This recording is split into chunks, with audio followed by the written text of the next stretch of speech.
Saudara, pemerintah akhirnya melakukan pembongkaran pagar laut sepanjang 30 km yang membentang di pantai utara Tangerang, Banten. Selain melibatkan TNI Angkatan Laut, pembongkaran juga dibantu oleh kelompok nelayan. Pembongkaran pagar laut dilakukan sejak Rabu pagi. Sebanyak 2.000 personel gabungan dikerahkan dari TNI Angkatan Laut, Kementerian Kelautan dan Perikanan hingga 1.000 nelayan. TNI Angkatan Laut bilang menargetkan pembongkaran pagar laut sepanjang 5 km setiap harinya. Nantinya sisa bambu pagar laut ini akan disimpan untuk digunakan nelayan dan sebagian digunakan sebagai barang bukti untuk mengusut siapa dalam pemasangan pagar laut ini. Ya, hari ini karena mulainya dari siang, kalau di total 3 kali 7,5 minimal 5 kilo kita bisa bongkar. 5 kilo yang di sini. Ya, ini perlu saya sampaikan juga. Jadi untuk pelaksanaan pembongkaran pagar hari ini, jadi bukan tidak hanya dilaksanakan di Tanjung Pasir saja. Tadi ada 2 spot yang akan kita laksanakan. Spot pertama adalah di sini, kemudian spot yang kedua adalah di Kronjo. Demikian, mungkin yang bisa saya sampaikan.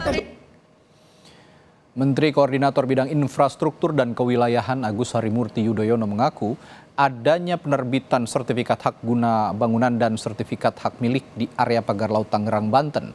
Menurut AHY, SHM dan HGB telah terbit sejak tahun 2023. AHY bilang pemerintah sedang melakukan investigasi atas terbitnya sertifikat hak milik dan hak guna bangunan lahan di area pagar laut. Menurut AHY, sertifikat itu terbit sejak tahun 2023. Dan AHY meminta publik sabar menunggu hasil investigasi termasuk soal keterkaitan kelompok konglomerat dengan pembangunan pagar laut. Saya tidak mendapat laporan apa-apa. Ya, sekali lagi yang kita ketahui ternyata itu sudah ada HGB-nya yang kita terus sedang kita investigasi. Sedang diinvestigasi oleh Kementerian ATR BPN.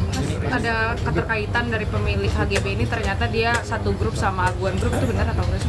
Ya, nanti kita tunggu hasilnya ya, kita tunggu hasilnya. Saya juga akan ikuti terus apa yang sedang dilakukan oleh teman-teman di ATR BPN.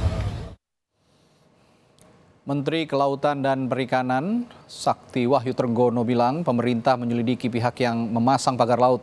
Selain itu juga menyelidiki mengenai adanya sertifikat hak milik dan hak guna bangunan di area yang dipagari itu. Sementara proses pidananya diserahkan ke polisian. Dengan Menteri ATR tentu kita akan melakukan penelitian atau penyelidikan. Kan kemarin ada 2 orang yang mengaku ya dari kelompok nelayan Pantura yang sudah disidik. Tapi kan belum memenuhi unsur gitu loh. Artinya hukum karena kewenangan kita di administratif ya. Nanti kalau hukum itu adanya di kepolisian. Oke, nah, baik. ya gitu. Beda ya?